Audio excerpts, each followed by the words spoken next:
Para você que nos assiste aqui na TV Centro-Sul, da Fundação Dom Alfredo Schaffler, talvez pelo canal do YouTube, pelo Facebook ou então pelo nosso streaming, seja bem-vindo ao Top Saúde e seja bem-vindo também, doutor Sérgio. Bom dia mais uma vez, né? Seja bem-vindo. Bom dia. Doutor Sérgio, enurese. Até então, eu confesso que eu não conhecia esse termo, esse nome, enurese. Quando o senhor falou xixi na cama, eu digo, eita, esse tema é comum. O que de fato é enurese? Então, Juliane, bom dia a você, bom dia a quem está em casa vendo o programa.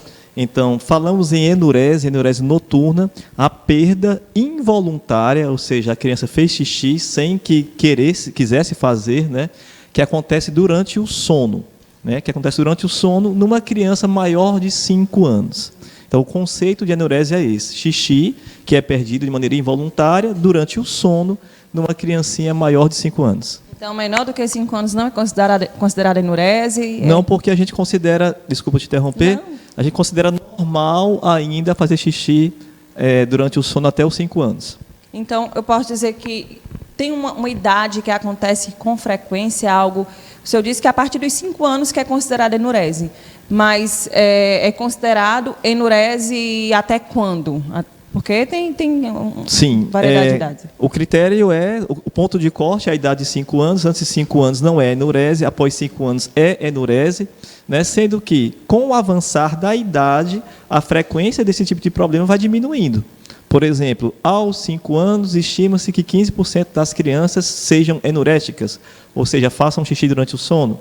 Aos 7, 10%, aos 9, 10 anos, 5%, e 1% dos adolescentes fazem xixi na cama durante o sono. Né? Então, a idade avança e essa frequência desse tipo de problema diminui. Doutor Sérgio, no caso, fazer xixi uma vez por mês na cama é considerada enurese? É independente da idade, no caso? Sim, independentemente da frequência. Se tiver 5 anos e se for durante o sono, independentemente da frequência, é considerado sim enurese. Claro, uma criança que faz uma vez ao mês, se formos comparar com ela própria que fazia todos os dias, então é um quadro menos intenso, né? Mas é enurese sim. E pode acontecer mais de uma vez na noite? Pode, né? Depende de vários fatores, mas tem crianças que têm uma produção de urina grande, né? Que a gente chama de poliúria. E nesses casos pode acontecer mais de um episódio à noite. Falando em xixi na cama, com que idade espera-se que a criança pare de fazer xixi na cama, que seja desfraldada? O senhor disse que a enurese é a partir dos 5, mas pode acontecer dela não fazer, ou então do desfraude acontecer mais cedo, como é que é? Sim, boa parte das crianças para de fazer xixi na cama antes dos 5 anos. 5 anos é a idade limite, por assim dizer, né? Para o desfraude noturno, aquela criança que não faz mais xixi à noite, né? O diurno, né? O desfraude diurno, a criança que tem o controle diurno, que não faz mais xixi, né? Na roupinha durante o dia, ali por volta de 3 anos e 3 meses, a gente considera normal, até essa idade, né? E mais o noturno, que caracteriza a questão da enurese, até os 5 anos é considerado normal. Falou aí da idade, mais ou menos a idade escolar, né, que acontece o desfraude diurno. Pelo menos assim foi com a minha filha. Quando foi para a escola, começou a fazer o desfraude. Mas já o xixi na cama demorou um pouquinho mais. Tem uma explicação para isso? De dia consegue, à noite não? Tem sim, né? Eu até imagino qual tenha sido o caso da Alicia, né? Sua filha, Juliane, mas depois você pode falar melhor, né? Se você assim quiser, claro. Mas a enurese tem várias causas, né, implicadas, que às vezes podem existir, né, na mesma criança. Uma delas é a genética. Por exemplo, se um dos pais fazia xixi na cama após os 5 anos, a chance do filho, né, ter a mesma situação é de 45%. Se ambos os pais, né, eram enuréticos, as chances da criancinha deles ser também é de 77%. Então, a hereditariedade, a genética é um fator preponderante. Não é só esse, mas é um dos que a gente mais identifica. Está explicado. Doutor Sérgio, enurese é uma doença? É o que? É um descontrole? O que é? É um atraso, né? É um atraso numa capacidade que a criança tem, né, de controlar o seu esfíncter, no caso, o esfíncter urinário, né? Causa desconforto, causa repercussões, porque, inclusive, pode interferir na autoestima da criança, né? E também na sua, assim, na questão da socialização. Imagine uma criancinha que vai dormir na casa de um familiar, né? Já com seus 7 anos, vai dormir na casa de uma tia, da avó, né? E faz xixi na cama ainda, né? Então, isso por si só já afeta a qualidade de vida, né? Então, é um problema de saúde, deve ser, né, encarado dessa forma, deve ser tratado dessa forma, né? Porque impacta na qualidade de vida. E você falou aí do esfíncter, né? Existem outras causas da enurese ou é especificamente essa? Assim, como a gente já mencionou, tem a questão hereditária, né? Tem genes, inclusive, identificados, né, que podem participar desse processo. A enurese também pode acontecer em consequência de outros problemas. Um já abordado aqui, né, a gente abordou em outros programas, a constipação intestinal. A criança que é constipada, ela tem mais possibilidades ou probabilidade de desenvolver também a enurese, né, porque como o reto acumula fezes e gases, isso altera ali, né, os espaços dentro da barriguinha da criança e diminui a capacidade da bexiga de acumular urina, né?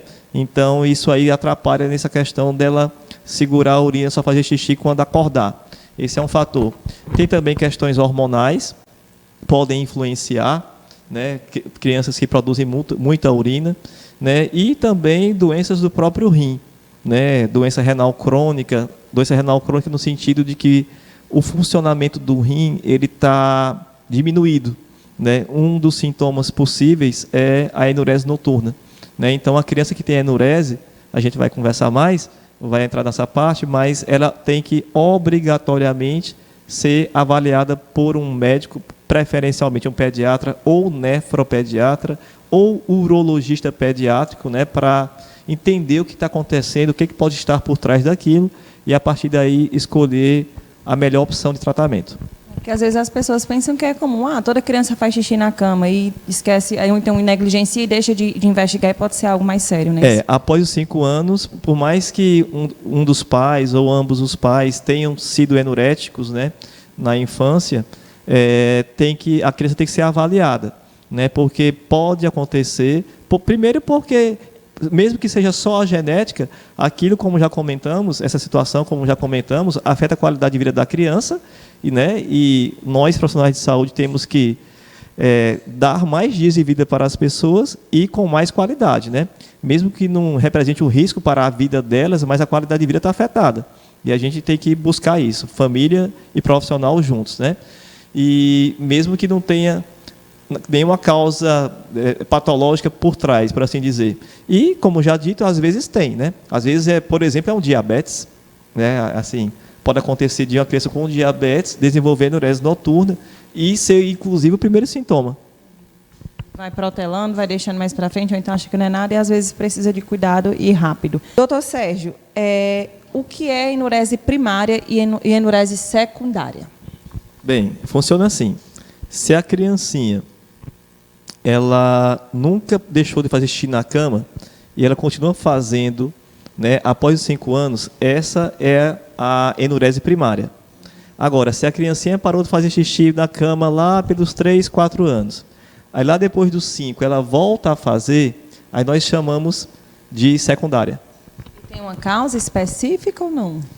Assim, a secundária não é uma regra, mas ela tem mais chance de ser secundária a uma outra condição, conforme nós falamos no bloco anterior, né?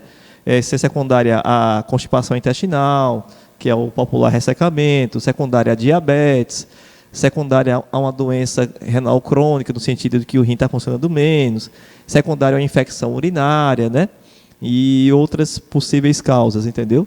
Não é uma regra, mas é comum que essa que começa depois dos 5 anos tenha algo desse tipo por trás. Tem que ser pesquisado, pelo menos. O senhor falou aí sobre o constrangimento das crianças. Às vezes não quer, a tia leva para dormir em casa e não quer porque faz xixi na cama. Tem prejuízo psicológico para uma criança que sofre de enurese? Sim, tem, porque a maior parte das crianças que tem mais de 5 anos não faz xixi na cama, né? Como nós falamos antes, aos 5 anos, 15% das crianças têm enurese.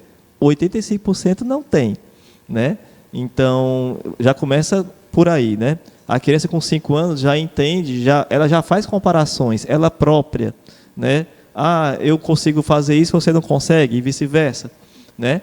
E ela já tem aquele conceito, né, de que a criança, se ela faz xixi na cama ainda, é como se ela fosse mais infantil do que a outra, né? É como se a outra tivesse mais capacidade do que ela. Então, pode, né, afetar a autoestima, né? Pode ser um fator gerador de baixa autoestima, né? Isso é algo que acontece, sim. Doutor Sérgio, tem pai e tem mãe que briga, que chega até a bater na criança que faz xixi na cama, né? Isso também pode ter uma consequência psicológica, pode atrapalhar, como é que é? Claro, assim, isso acontece ainda, né, mesmo agora, em 2021, época, né, tempo em que a gente tem bem mais acesso à informação, mas isso ainda acontece. E claramente isso piora a situação. Isso deve ser muito evitado. Então, se você, pai e mãe, faz isso, né, eu tenho certeza que você sabe que não deve fazer. Se não sabia, está sabendo agora. Não faça mais. E se por acaso você se perceber, né, que continua fazendo, né, constranger seu filho, sua filha, porque faz xixi na cama, alguma coisa com você não está bem. Né? Você tem consciência que não é legal, que piora a situação e continua fazendo, então tem que ver como é que você está aí da sua questão emocional, seu dia a dia, seu ritmo de vida, né? Então, talvez esteja faltando equilibrar algumas situações para que você não incorra nesse erro novamente. Né? Então, não funciona, pelo contrário, piora muito a situação. Eu já ouvi dizer, preguiça de levantar, consegue acordar, mas tem preguiça de levantar para fazer xixi. E não, enurese é o xixi involuntário, né, enquanto dorme, tem que entender isso. Exatamente, né? O que acontece muitas vezes é que a criança ela tem uma capacidade diminuída de reter urina, né, e ou uma dificuldade para despertar.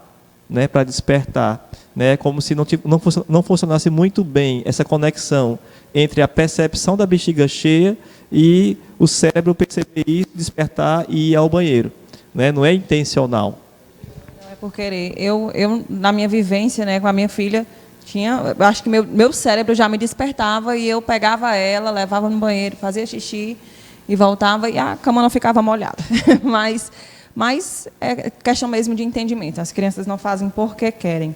Doutor Sérgio, é possível tratar, aliás, a enurese ir embora sem precisar de tratamento com o tempo? A criança vai crescendo mais e vai diminuindo essa enurese? Como é que é? É possível? Sim, apesar de não ser recomendado esperar, né, de maneira que o problema se resolva espontaneamente, né, porque até acontecer, os prejuízos vão acontecendo, mas acontece sim. A taxa é de 15% ao ano. Como assim? A cada 100 crianças enuréticas, 15 deixam de ser a cada ano. E falando no caso, a enurese acaba sem tratamento e em tratamento. Quais as opções de tratamento? Existem? Como é que é? É medicamento? É fisioterapia pélvica? O que é?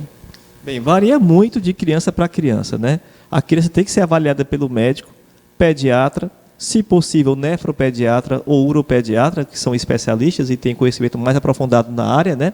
Mas tem que ser feita uma avaliação da criança, uma consulta com todas as perguntas da anamnese, algumas vezes com exames complementares, não para diagnosticar a enurese, mas para ver se tem alguma condição que causa a enurese, se tem diabetes, se tem doença renal crônica, se tem alterações hormonais, por exemplo. Né? Então, feita essa consulta, esse diagnóstico, aí você vai escolher o tratamento. Tem os mais variados possíveis. Né? Por exemplo, tem o alarme. O que é o alarme?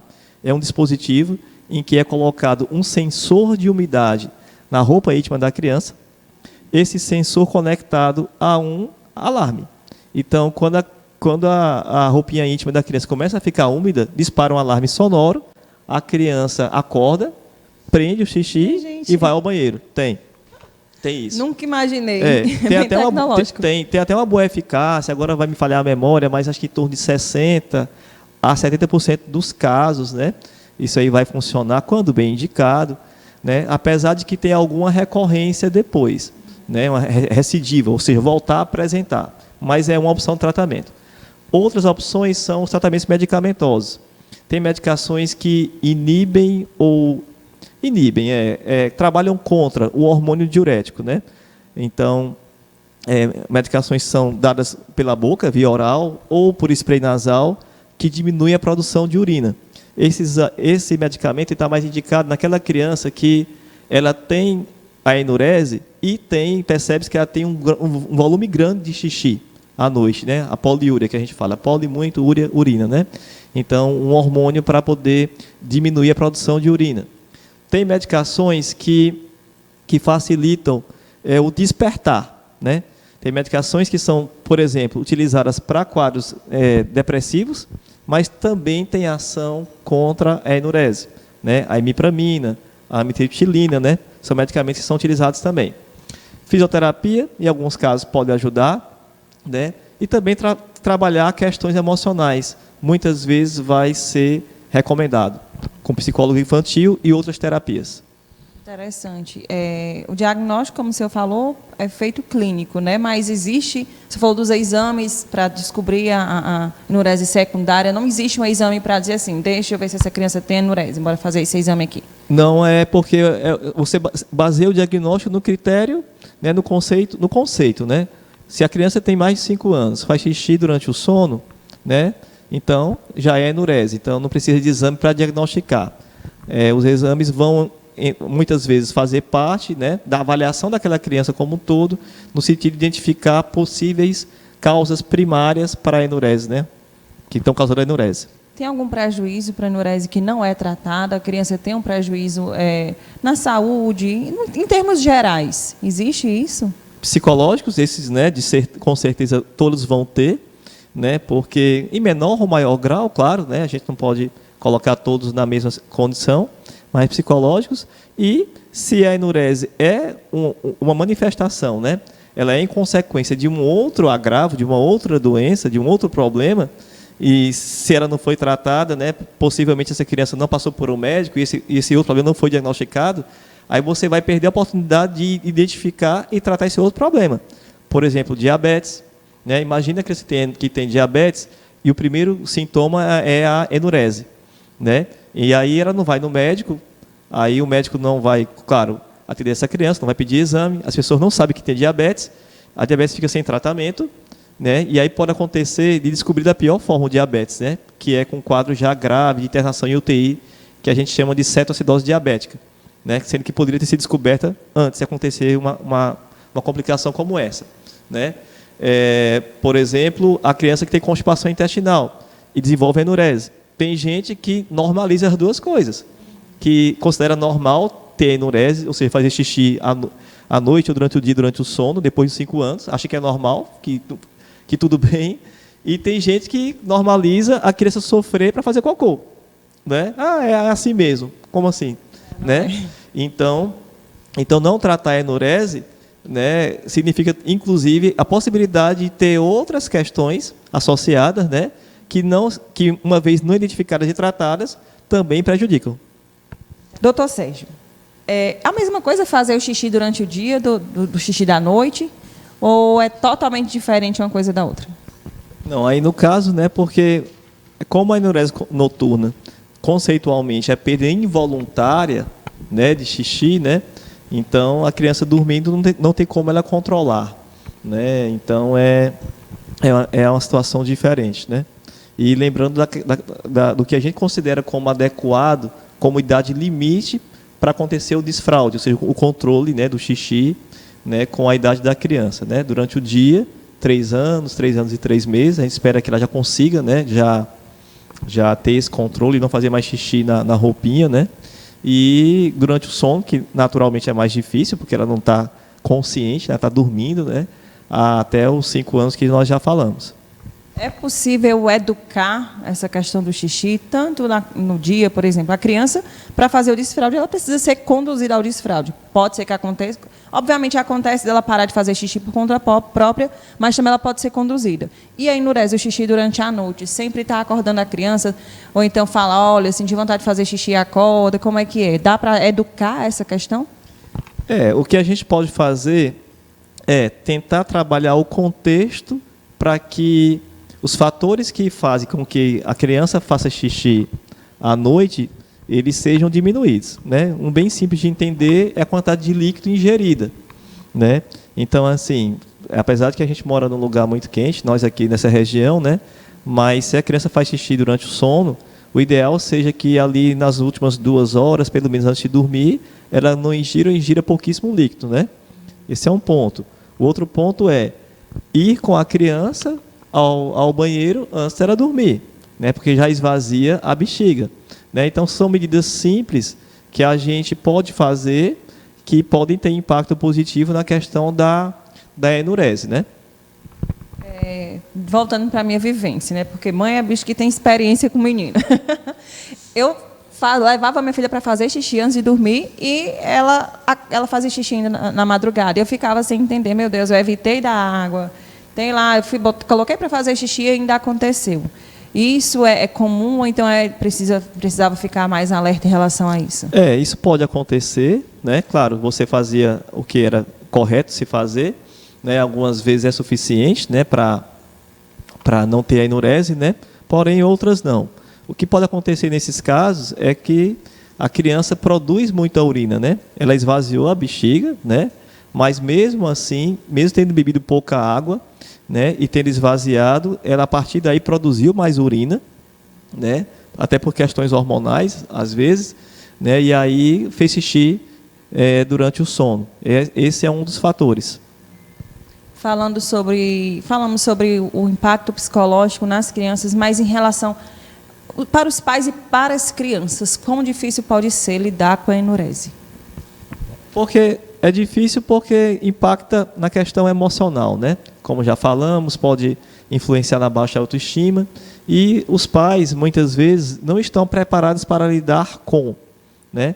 E, inclusive, são grandes as chances de que sejam pais que passaram por isso, né? E de maneira não adequada, né? Porque se hoje, né, nesse tempo que vivemos, né, de acesso facilitado à informação, as pessoas ainda encontram dificuldades, imagine há 20, 30 anos atrás, né? Então, é bem provável que o pai de uma criança enurética, hoje, em 2021, tenha tido a mesma experiência de ser enurética e que não tenha sido adequadamente conduzida. Entendeu como é que é? Então, só esse ponto já confere dificuldade para esse pai para lidar com a situação, né? Afora outras questões da vida cotidiana de pais e mães, né, que tem que dar conta, a famosa e famigerada correria do dia a dia, que tanto tem afetado as famílias, né? Então a enurese acaba tendo a conotação de um problema a mais, né, para tentar sanar ali no dia a dia da família. O frio também pode colaborar com a enurese, pode colaborar com aquele xixi involuntário? Sim. Principalmente se a criança não estiver habituada àquela condição climática, né? Se ela vem se ela é de uma região em que as temperaturas são em média mais altas e se ela vai para uma outra região com a temperatura mais baixa ou se houve uma mudança brusca de temperatura no seu local, né, ali onde ela mora, isso pode contribuir, sim. Mais um fator, né, que, digamos, que faz com que aumente a possibilidade de acontecer, não é isso? Sim, porque pelo simples fato de que na temperatura mais alta a gente perde mais água através das perdas insensíveis, por assim dizer, né? Na respiração, vapor de água na respiração, pela pele, a perspiração, aquela que a gente não vê, a transpiração, a perda de água da pele que a gente vê, que é o suor, né? Então, essas perdas de água do organismo que não são pela urina, elas aumentam no calor e a produção de urina diminui. No frio é o oposto, né? No frio é o oposto. Então, o frio pode influenciar no sentido de ter mais quadros de enurese. Doutor Sérgio, em relação ao xixi sobe.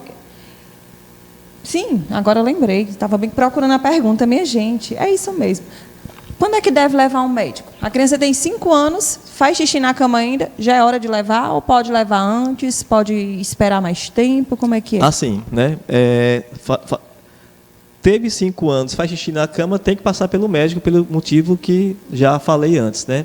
Porque impacta, né, a qualidade de vida, né? E é possível que haja outras condições causando a enurese, né? Antes dos 4 anos, claro, como a gente sempre fala, né? Eu sempre falo, a criança já deveria estar passando com o pediatra para o acompanhamento de rotina, né? A partir dos 4 anos, geralmente já semestral ou anual, e durante a consulta de rotina, esse assunto deve ser discutido.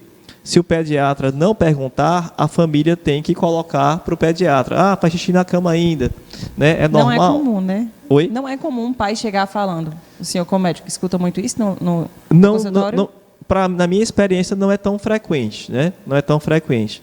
Pelo menos não como queixa isolada, né? Geralmente as crianças vão me procurar, né, com as famílias para falar sobre outras questões e aí lembra-se de... Eu confesso que eu nunca falei. Lembra-se de falar sobre isso. Pois é o que nós falamos antes, né? As pessoas tendem a normalizar a enurese, né? Que não deveria, né?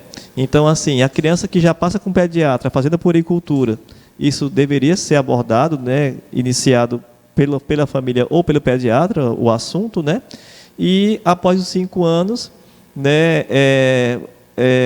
Aí já é uma condição que deve justificar, sim, consultar com o médico, pediatra, nefropediatra ou uropediatra para ser avaliado direitinho. O senhor já falou aí que colocar para fazer xixi antes de dormir, dar menos líquido também pode ajudar a não ter tanta recorrência de enurese. Tem algo mais que os pais possam fazer pelos filhos? Além também de levar ao banheiro durante a madrugada, tem algo mais específico que possa ser feito? Basicamente isso, né? Essas são as recomendações principais e, além disso, levar ao médico, como a gente acabou de falar, né? E o outro ponto, também já abordado, mas merece sim reforçado, não constranger a criança, né? Não pressionar, não brigar, não castigar, viu, minha gente? Não castigos bater. Físicos ou psicológicos, né? Não deve, de maneira nenhuma, ser feito isso, entendeu? Então, é basicamente isso, né? Xixi antes de dormir, né? Dar menos líquido antes de dormir também, né? E levar ao profissional para que seja avaliado aquele caso. Porque tem cura. Sim, tem cura sim. Nenhuma criança precisa ficar enurética, né? Existem várias opções de tratamento, como já mencionamos, que podem ser, né, buscados, né? Muitas vezes começa-se com um, mas às vezes é necessário associar, né? Por exemplo, o alarme com a medicação com terapias, psicoterapia, hipnoterapia, né? Mas é possível sim fazer com que essa criança deixe de ser anurética. Não esperar que isso aconteça de maneira espontânea. Então, fica o alerta para os pais, os cuidadores, investigar, né? Investigar e tratar. Tem tratamento, tem cura e tem como acaba, porque de fato é constrangedor. A criança acorda toda mijadinha, minha gente, é ruim. Eu já passei por isso. Literalmente mesmo na pele com a minha filha, e não é legal dar continuidade. A gente vai ficando por aqui com o Dr. Sérgio. Já agradeço mais uma vez, mais uma quinta-feira cheia de informações. Eu tenho certeza que essa temática muitas pessoas vão se identificar, vão entender. Acredito que também a falta de conhecimento do Dr. Sérgio faz com que as pessoas banalizem o xixi na cama, achando que é coisa de criança e comum, e de fato não é, como você explicou para a gente. E é muito importante trazer o senhor aqui para falar sobre essa temática e tantas outras da saúde da criança, que acho que a saúde, quando ela é bem cuidada, já de pequenininho, tem uma tendência a ter uma qualidade de vida melhor na vida adulta e na velhice. Muito obrigada mais uma vez. Obrigado, Juliana. Obrigado a todos que viram o programa.